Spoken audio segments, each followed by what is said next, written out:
So guys আজকের ভিডিওতে তোমাদের জন্য অনেক গুরুত্বপূর্ণ কিছু কথা বলতে যাচ্ছি, তো অবশ্যই ভিডিওটা শেষ পর্যন্ত দেখবা। এট লাস্ট পেয়ে গেলাম বাংলাদেশ সার্ভার, কি মজা তাই না? কত আনন্দ বেদনা হাসি কান্না বিদ্রোহের পর এট লাস্ট পাইলাম বাংলাদেশ সার্ভারে ডেডিকেটেড রিজন। যে যে সমস্যাগুলোর কারণে সার্ভারটা নিয়েছি সেই সমস্যা একটাও সমাধান তো হয়নি, আরো বেড়ে গেছে, যার জন্য আমরা জাস্টিস ফর বিডি সার্ভার নামে আন্দোলন করতেছিলাম। শুধুমাত্র তোমাদেরকে ভিডিও বানিয়ে আন্দোলন করতেছিলাম না, ব্যাকগ্রাউন্ডে আমি সার্ভার নিয়ে অনেক রিসার্চও করতেছিলাম। কারণ ভাই তোমাদের তো সমাধান দেওয়া লাগবে, শুধুমাত্র ভিডিও বানানোটা তো কোনো সমাধান না। আমি আমার রিসেন্ট ভিডিওতে বলেছিলাম সার্ভার নিয়ে রিসার্চ করতে করতে আমি এমন এমন সত্য কাহিনীর সম্মুখীন হয়েছি যা তোমাদেরকে টোটালি শক করে দিবে। গাইস তোমরা সবাই একটু শক্ত হয়ে বসে যাও, অনেক বড় ধাক্কা খাইতে যাচ্ছ। चलो भाई देखो अपने क्या था। আমরা তো খুবই আনন্দ করতেছি, বাংলাদেশ সার্ভার আইছে। Now Bangladesh is a completely different dedicated reason. Guys কত বড় যে স্ক্যাম করা হয়েছে তোমাদের সাথে বাংলাদেশ সার্ভারের নামে, কি বলবো তোমাদের। আদেও কি আমরা বাংলাদেশ সার্ভার পাইছি? আদেও কি এটা একটা আলাদা ডেডিকেটেড রিজন? আসলেই কি গেরিনা অফিসিয়ালদের কাছে বাংলাদেশ আলাদা কোনো একটা কিছু? রিসার্চের মাধ্যমে জানতে পারলাম এসব কিছুই না।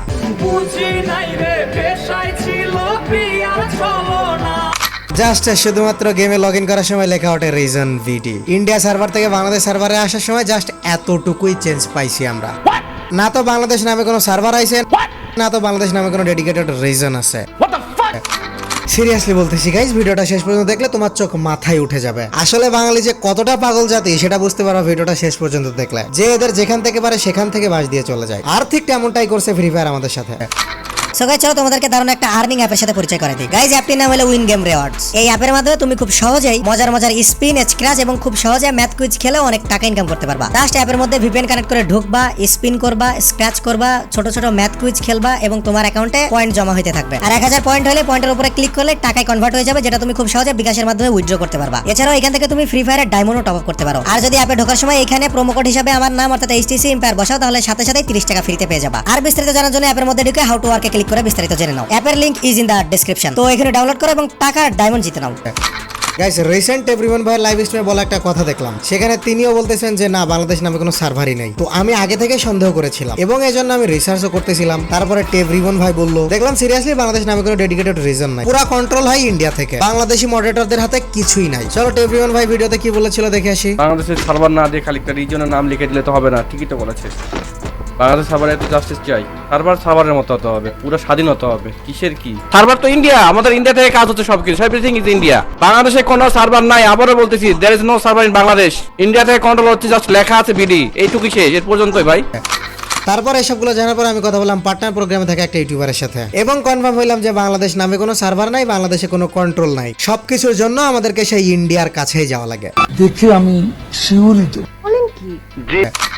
আগেও ইন্ডিয়া সার্ভারে থাকতে যাইতে হইতো, আর এখনো বাংলাদেশ নামক সার্ভারে থাকতে আমাদের তাদের কাছেই যেতে হয়। চলো তোমাদেরকে একটু গুগলে নিয়ে যাই। গুগলে এখানে সার্চ করো ফ্রি ফায়ার রিজন লিস্ট, চলো দেখো কি আসে। এখানে দেখো তো কোথাও বাংলাদেশ সার্ভার নামে কিছু আছে কিনা। এরপর চলো ফ্রি ফায়ার অফিসিয়াল যে বুয়ার ওয়েবসাইট আছে সেইখানে তোমাদের নিয়ে যাই, কারণ গেরিনা ফ্রি ফায়ার অফিসিয়াল ওয়েবসাইটে শুধুমাত্র ইভেন্ট ছাড়া আর কিছুই থাকে না। তো গাইস আমরা চলে আসলাম ফ্রি ফায়ার বুয়ার অফিসিয়াল ওয়েবসাইটে। একটু নিচে গেলে দেখতে পারবো এখানে লেখা আছে free fire world server list, তার একটু নিচে থেকে সমস্ত সার্ভারের নাম দেওয়া আছে। এইখানেও কোথায় আমাদের বাংলাদেশের নাম? তাহলে আমরা কিভাবে বলতেছি যে বাংলাদেশ সার্ভার আইছে, আর কেন মডারেটররা আমাদেরকে বাংলাদেশ সার্ভারের নামে চুতিয়া বানাচ্ছে? আচ্ছা চলো এই ওয়েবসাইটে না হয় পুরনো আপডেটস দেওয়া, নতুন আপডেট দিতে ভুলে গেছে, এই জন্য নতুন নতুন যে সার্ভারগুলো দিয়েছে এগুলো অ্যাড করতে পারে নাই। কিন্তু একটা জিনিস চিন্তা করে দেখো, পাকিস্তান সার্ভারের টোটালি কন্ট্রোল থাকে পাকিস্তানের হাতে, ওদের কারো কাছে যাওয়া লাগে না, পাকিস্তান মডারেটররাই সবকিছু। ইন্ডিয়ান সার্ভারে আমরা যখন ছিলাম আমাদের সমস্ত কন্ট্রোল ছিল ইন্ডিয়াদের হাতে, ইন্ডিয়াতে আলাদা ডেডিকেটেড ওদের কনস্ট্রাকশন ছিল, ইন্ডিয়াতে বসে ওরা সবকিছু কন্ট্রোল করতে পারতো। তো বর্তমানে যে বাংলাদেশ নামে যে আমরা সার্ভার আইসে চিল্লাইতেছি, কোথায় আমাদের কনস্ট্রাকশন, কোথায় আমাদের হোল কন্ট্রোল? সেই এখনো বাংলাদেশের হাতে গোনা কয়েকটা মডারেটর ছাড়া বাংলাদেশে কি আছে ফ্রি ফায়ারের? গাইস কথাগুলো তিক্ত হইলেও সত্য যে আগে যে সমস্ত ইউটিউবাররা সার্ভার চাইনি বলেছিল আমাদের প্রবলেম সলভ, কারণ সার্ভার আসলে প্রবলেম হবে, আমরা তাদের কথায় পাত্তা দেনি, তাদেরকে আরো গালি দিছিলাম।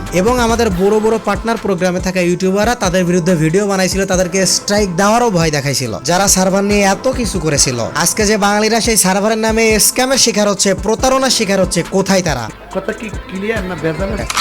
গাইস সবার আগে পিং প্রবলেম ইভেন্ট প্রবলেমের সলিউশন নেওয়ার আগে আমাদের সলিউশন নেওয়া উচিত যে আমাদেরকে কেন ঠকানো হইলো, কেন শুধুমাত্র বাংলাদেশ নামে একটা সার্ভার দেওয়া হইলো। আমাদেরকে বলা হয়েছে ডেডিকেটেড সার্ভার দিছে, তাহলে কেন দেওয়া হইলো না? আগে ডেডিকেটেড সার্ভার নিতে হবে, তারপরে সার্ভারের ভেতরের প্রবলেম সলভ করতে হবে। বর্তমানে পিং ইস্যু ইভেন্ট ইস্যু থেকে সব থেকে বড় ইস্যু হইলো আমাদের সার্ভারের নামে কেন শুধুমাত্র ঠকানো হইলো। সবাই সার্ভারের নামে পুরো ডেডিকেটেড সার্ভার পাই, আমরা কেন সার্ভারের নামে সাব সার্ভার পাইছি? আমাদের সেই যখন ডেডিকেটেড কোনো সার্ভার দিবে না, তাহলে আমাদের ইন্ডিয়ান সার্ভারে রেখে দিতিস। আমাদের শুধুমাত্র বাংলাদেশ নামের এই সার্ভার দেওয়ার কি দরকার ছিল?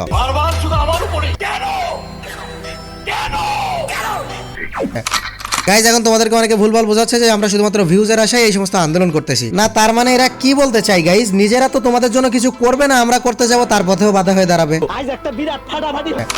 না, বর্তমানে এই যে সার্ভারের প্রবলেম হচ্ছে, এই যে প্রতিনিয়ত তোমরা প্রবলেমগুলো ফেস করতেছো, তো এইগুলো নিয়ে কথা যদি না বলি তাহলে চুপ করে বসে থাকবো, বসে থাকলে সবকিছু সলভ হয়ে যাবে। এখন যদি তোমাদের মতে মনে হয় যে হ্যাঁ বসে থাকলে সলভ হয়ে যাবে, তাহলে তোমরা বলে দাও আমরা আন্দোলন করবো না। তোমরাই আন্দোলন করতে বলেছিলা বলেই আমরা করতেছি, এইটা মাথায় রেখো সবসময়। আমরা কিন্তু আগের বারের মতো নিজেরা এসে করিনি। আগের বারে ওই সমস্ত বাইনচোদ ইউটিউবাররা নিজেদের স্বার্থ উদ্দেশ্যের জন্য তোমাদের কাছে এসে নিজেরাই বলেছিল সার্ভার আন্দোলন করতে, আর এবার তোমরা বলেছো বলে আমরা শুরু করেছি। আর যদি ভিউজের আশা থাকতো তাহলে এই যে সার্ভার আসেনি এই সত্যটা রিভিল করতাম না, এখনো justice for Bangladesh server, justice for Bangladesh server করে করে চিল্লাইতাম, তোমাদেরকে বুঝতেও দিতাম না। গাইস ঠান্ডা মাথায় বিষয়টা চিন্তা করে দেখো, খুব মনোযোগ দিয়ে শুনবা। কিছু সংখ্যক ইউটিউবার নিজেদের স্বার্থ সিদ্ধির উদ্দেশ্যে কয়েক মাস আগে বাংলাদেশ সার্ভার চাই, বাংলাদেশ সার্ভার চাই নামে বিশাল আন্দোলন করেছিল যে বাংলাদেশ সার্ভার আসলে এই সমস্ত প্রবলেম ঠিক হয়ে যাবে। তার মধ্যে কিন্তু আমি ছিলাম না বা আমরা ছিলাম না। তার মধ্যে যারা যারা ছিল তারা সবাই এখন বর্তমানে পার্টনার প্রোগ্রামে বড় বড় পজিশনে বসে আছে। এখন আমি না হয় জানছি কালকে, কিন্তু এই পার্টনার প্রোগ্রামে থাকা প্রত্যেকটা ইউটিউবার সেই প্রথম থেকেই জানতো যে হ্যাঁ বাংলাদেশ নামে কোনো সার্ভার আসেনি, জাস্ট নামে বিডি রিজন। তো এত বড় একটা স্ক্যাম, এত বড় একটা প্রতারণা, এত বড় একটা সত্যি এরা কেন লুকাইলো আমাদের কাছ থেকে? কারণ গাইজ এই নামে মাত্র বিডি সার্ভারে কখনোই পিং প্রবলেম সলিউশন হবে না, কখনোই ইভেন্ট প্রবলেম সলিউশন হবে না। কারণ ভাই আমরা তো সার্ভারই বানি, তো সলিউশন কোথায় হবে? তো এইখানে আমার প্রশ্ন যে ওরা এত বড় একটা সত্যি যে জানে, তাই এটা নিয়ে কেন কথা বললো না? সঠিক বলেছে। সার্ভার আসবে এই নিয়ে ওদের চ্যানেলে ভিডিও ছিল 8টা 10টা, এখন সব রিমুভ করে দিছে। কিন্তু সার্ভারের নামে যে প্রতারণা করা হয়েছে এই নিয়ে কেন ওদের চ্যানেলে ভিডিও নাই? তোমরা অনেকে বলতেছো তোমরা কেন পার্টনার প্রোগ্রামের পিছিয়ে লাগতেছো। ভাই পার্টনার প্রোগ্রামের পিছিয়ে তো এমনি লাগতেছি না, তাদের রিজন আছে। তারা সার্ভার নিয়ে আসার জন্য প্রচুর ভিডিও বানাইছিল, এখন কেন চুপ আছে? কারণ তারা হলো বড় ক্রিয়েটার, তারা মুখ খুলে একটা সলিউশন আসবে। যেমন তারা মুখ খুলেছিল বলে আজকে নামে হইলো বাংলাদেশ একটা সার্ভার দিতে বাধ্য হয়েছে গেরিনা। আজকে যে সার্ভারের নামে প্রতারণা করা হয়েছে এই বিষয়ে তারা যখন মুখ খুলবে তখন অবশ্যই গেরিনা কিছু না একটা কিছু করবে। এই জন্যই ওদেরকে মুখ খুলতে বলতেছি আমরা, যাতে অডিয়েন্সের ভালো হয়। এই জন্য আমরা পার্টনার প্রোগ্রামকে ধরতেছি, কারণ ওরাই দেশের সর্বোচ্চ পর্যায়ে আছে। আমরা কি ভাই, আমরা তো 2 দিনের ক্রিয়েটর। এখন গাইজ আমাদের আন্দোলনের মূল উদ্দেশ্য হলো পার্টনার প্রোগ্রামারদের মুখ খোলানো। জাস্টিস ফর বিডি সার্ভার এমন বড় আন্দোলন তৈরি করতে হবে যেন পার্টনার প্রোগ্রামাররা মুখ খুলতে বাধ্য হয়, কারণ ওরা মুখ না খোলা পর্যন্ত আমরা কোনো রকম সলিউশন পাবো না। আর যদি তোমাদের মনে হয় যে আমাদের সাথে এত বড় প্রতারণা করা হয়েছে, আমাদেরকে ঠকানো হয়েছে, আমাদেরকে নিষ্পাপ ভেবে বোকা বানানো হয়েছে, আর আমাদের যে সমস্ত প্রবলেমে ফেলানো হয়েছে এসবের সলভ দরকার নাই ভাই, তোমরা সব বসে থাকো, আন্দোলনের দরকার নেই, যা আছে হোক, তাহলে ঠিক আছে ভাই, আমি কথা বলতে আসবো না। ভালো করে ঠান্ডা মাথায় চিন্তা করে দেখো, কারণ তোমাদের পাশে কিন্তু এখন কেউ নেই কথা বলার মতো, আর আমাদেরকে হারাইলে তোমাদের সবই শেষ। যে শেষ ভরসাটুকু ছিল সেটাও হারাবা। এখন তোমরাই ডিসিশন নাও যে তোমরা কি করবা। তোমাদের সাথে যে এত বড় প্রতারণা করা হয়েছে তার জবাব কি তোমরা চাও, নাকি এইভাবে বসে বসে সবকিছু মেনে নিতে চাও আর কয়েকদিন পরে গেম ছেড়ে চলে যেতে বাধ্য হও? কারণ আমি কথা দিয়েছি গাইজ, এইভাবে যদি সবকিছু চলতে থাকে তোমারও গেমটা ভালো লাগবে না। তুমি যতই গেমের প্রতি ইমোশনাল হও না কেন, গেমটা তোমাকে ছেড়ে দিতেই হবে। তোমরাই কমেন্টে বলো যে জবাব চাও নাকি বসে থাকতে চাও। গাইজ বলেছিলাম উইন গেম রিওয়ার্ডস অ্যাপের কথা, ফ্রিতে ডায়মন্ড আর টাকা জিতে নিতে এখনই ডেসক্রিপশন বক্স থেকে অ্যাপটি ডাউনলোড করে নাও।